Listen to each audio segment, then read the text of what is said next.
महाराष्ट्राचा इतिहास आज उभा राहिलेला आहे, लोकांपर्यंत पोहोचलेला आहे. मी अखिल भारतीय मराठी नाट्य परिषदेच्या तळेगाव दाभाडे शाखेचे खजिनदार नितीनजी शहा, प्रमुख कार्यवाह विश्वजी देशपांडे यांना सुद्धा रंगमंचावरती आमंत्रित करतोय. आपणा सर्वांच्या हस्ते हा सन्मान या ठिकाणी होणार आहे. माननीय सुरेशजी धोत्रे साहेब, विश्वजी देशपांडे आणि नितीनजी शहा, गणेशजी काकडे या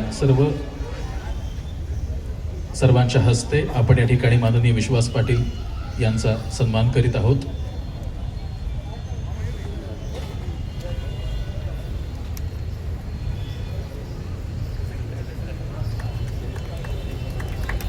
जोरदार टाळ्यांनी आपण या सत्काराचे इथे मनपूर्वक स्वागत करूया. पानिपत सारखी कादंबरी असेल, संभाजी ही छत्रपती संभाजी महाराजांच्या जीवनावर आधारित महाकादंबरी, नेताजी सुभाषचंद्र बोस यांच्या जीवनावरील महानायक ही कादंबरी, शिवरायांच्या आग्र्याहून सुटकेची गाथा जी नुकतीच प्रकाशित झालेली आहे अशी अस्मान भरारी नावाची कादंबरी, शिवाजी महासम्राट, झंझावात, त्याचबरोबर सामाजिक आणि वास्तववादी असणाऱ्या झाडाझडती, पांगेरा, चंद्रमुखी, लस्ट फॉर लालबाग अशा अनेक उत्तम साहित्याचं लेखन हे ज्यांच्या हातून घडलेलं आहे. आणि त्याचबरोबर अखिल भारतीय मराठी साहित्य संमेलनाचे अध्यक्षपद जे भूषवत आहेत असे माननीय विश्वासजी पाटील साहेब.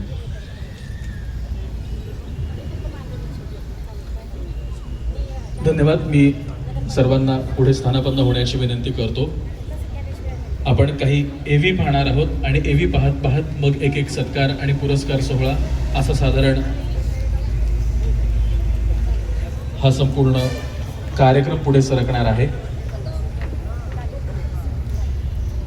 तेव्हा मी रंगमंचावरील सर्वांना स्थानापन्न होण्याची विनंती करतो. कृपया आपण रंगमंच रिकामा करूया.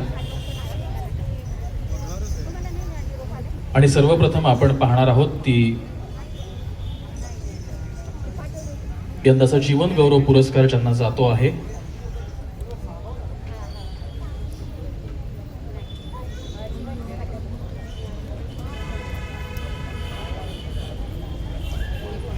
मी विश्वास पाटील साहेबांना विनंती करतो की कृपया आपण आपलं मनोगत या ठिकाणी व्यक्त करावं.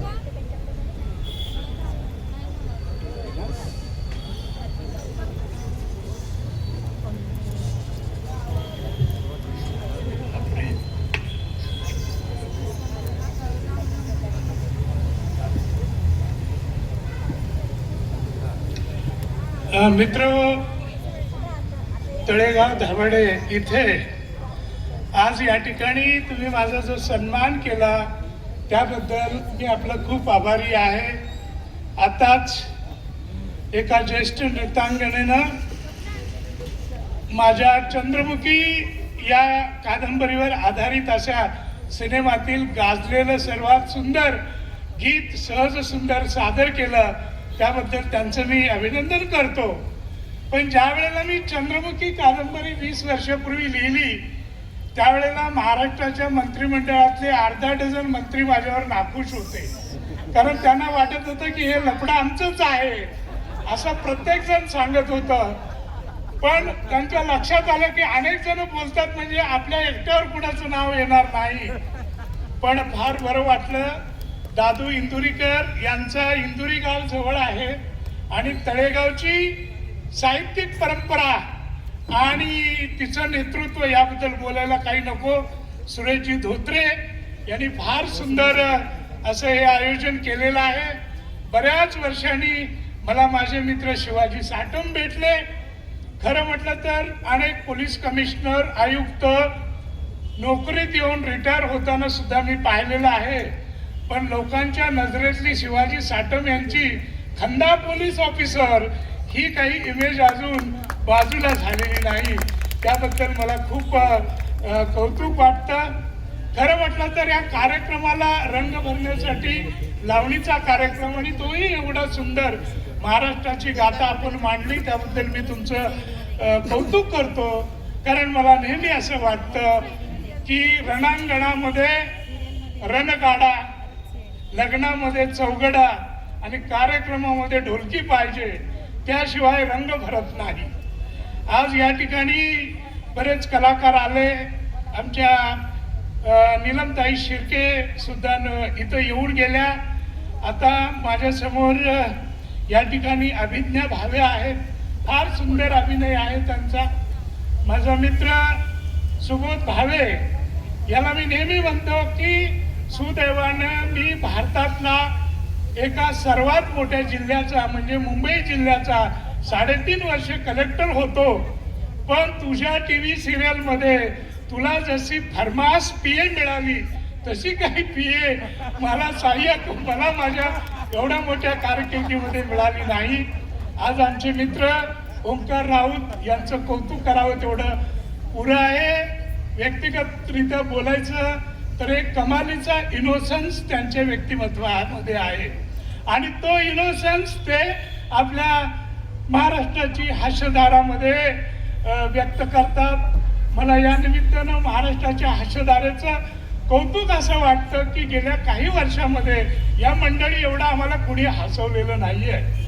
म्हणजे मला तर असं सांगावं वाटतं की हे असंच अखंड राहावं. तुम्हाला पुण्यापासून धोका नाही, म्हणजे तुम्हाला ना पाकिस्तान पासून धोका आहे ना चीन पासून धोका आहे, पण तुमच्या निर्मात्यांना सांगा की तुम्हाला एका मंडळांकडूनच धोका आहे, तो म्हणजे भारतातल्या राजकारण्यांकडून तुम्हाला धोका आहे. कारण तुमच्यापेक्षा कदाचित राजकारणात ते जादा संसदीय विनोद करतील आणि तुमचा पराभव करतील की काय असं मला वाटतं.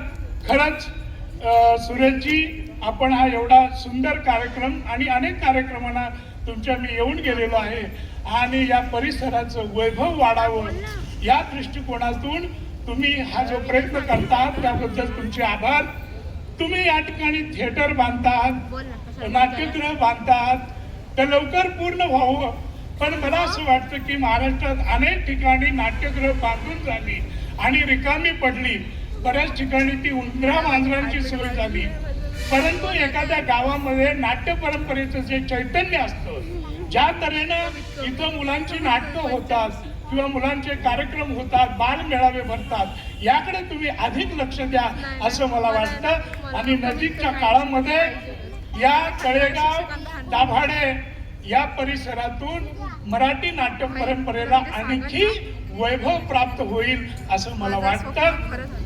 मराठी भाषा, मराठी साहित्य संमेलनाचा अध्यक्ष म्हणून मी बोलेन की दादू इंदुरीकर म्हणायचे की मराठी भाषा वळवावी तशी वळते, पळवावी तशी पळते, जुळवावी तशी जुळते. आणि आमचे लोकरंग त्यातले नाट्यातले कलाकार सांगतात की इथे नाचत मासे चालतात.